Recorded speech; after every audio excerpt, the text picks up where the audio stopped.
The nails are hard, keratinized plate-like structures.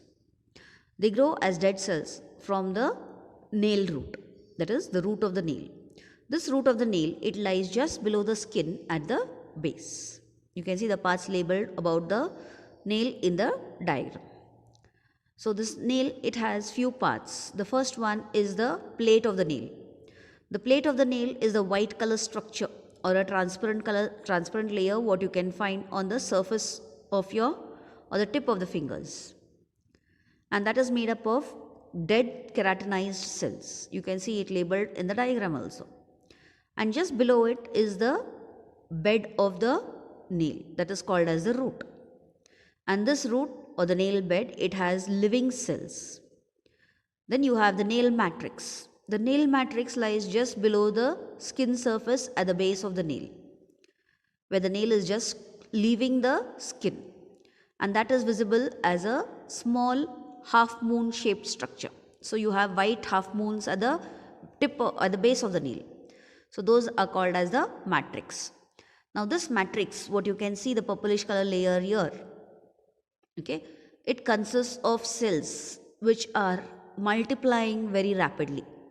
That is, they produce new cells, and these new cells, when they start getting matured, they are pushed on the outer side. They become older and they go out and they start getting keratinized and they form the dead layer, that is the nail. Next is the sebaceous glands. Actually, our skin has numerous types of glands.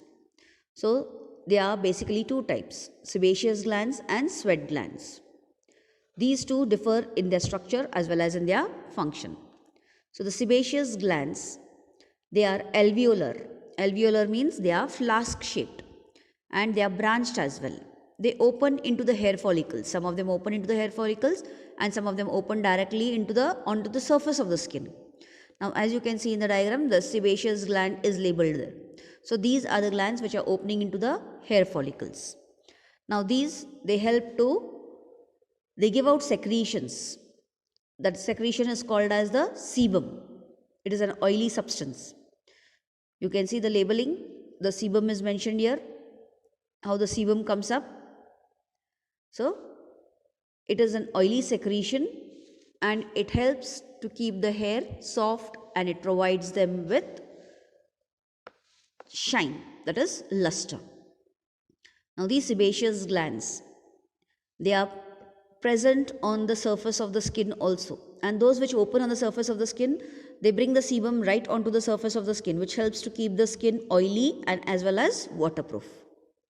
So in the picture you can see the above one shows you the skin which is having lots of sebaceous glands, so the skin is oily, and when there is less sebum produced by the sebaceous glands, then you can see how the skin becomes rough. This is the diagram showing you the sebaceous gland.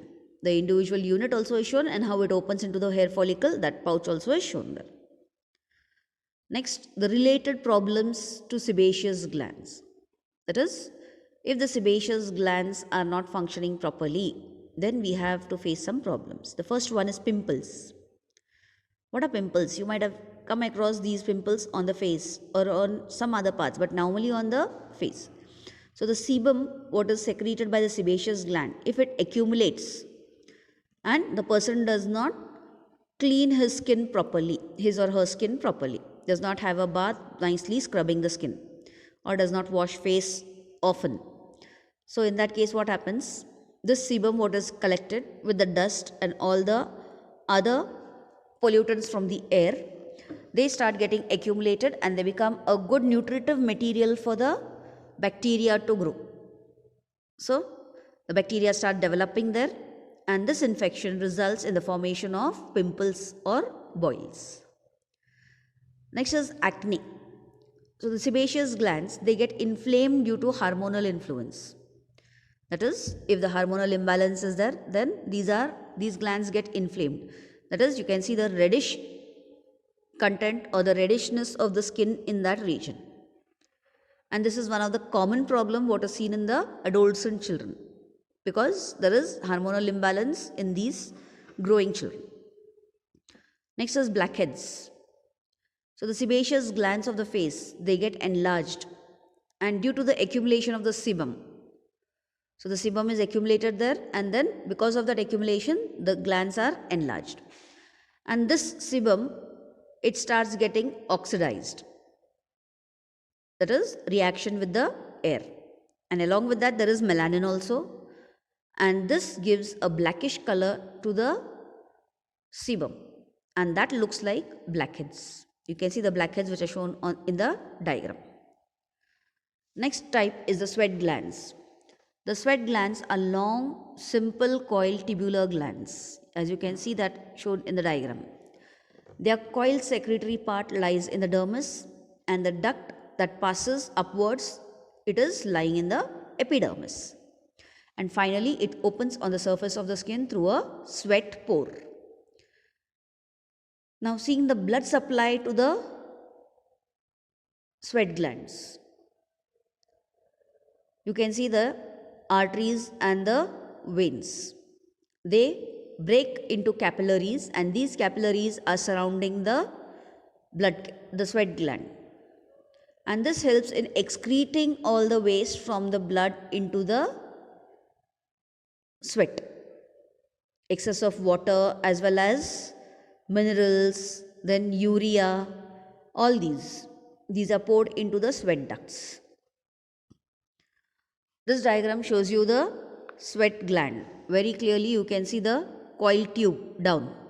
Then you can see the sweat duct, what is shown going up through the epidermis, and it opens to the surface by an opening called as the sweat pore. And this sweat, it is a weak solution of sodium chloride with some amount of urea. Now the sweat glands are located in different regions of the body and in different quantities. Now this diagram here shows you the location of the sweat glands as well as the quantity.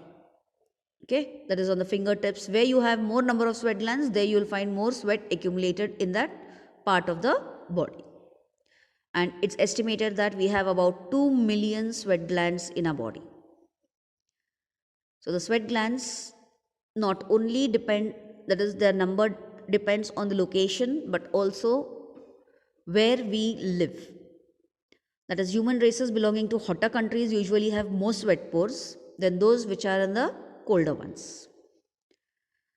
What is called as cold sweat then?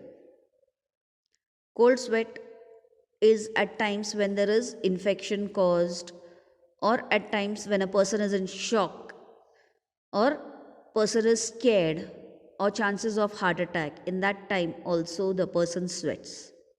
That is termed as a cold sweat. And if the sweat is not cleared out from the surface of the skin, then there is chances of infection by bacteria, as you can see the diagram shown here.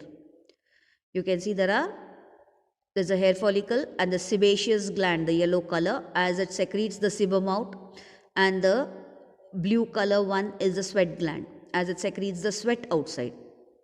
So there are two types of sweat glands, as you can see in the diagram, apocrine and eccrine. So when the sweat and the sebum accumulate on the skin and there is dust settling on it, then there can be chances of bacterial infection or fungal infection, and that can cause diseases in the skin. So it's very necessary to have a clean bath, not only just having bath, but a clean bath, scrubbing the skin of all these accumulations.